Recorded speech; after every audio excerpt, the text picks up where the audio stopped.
Is your Kenmore oven not heating to the correct temperature? Let's tackle this issue together. A common culprit is the bake or broil element. Start by checking these for any visible damage or lack of glowing when turned on.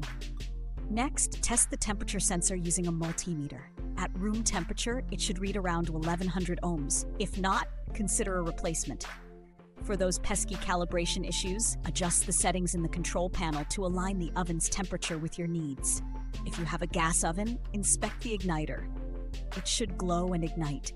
If it doesn't, a replacement might be necessary. Don't forget to verify the power supply.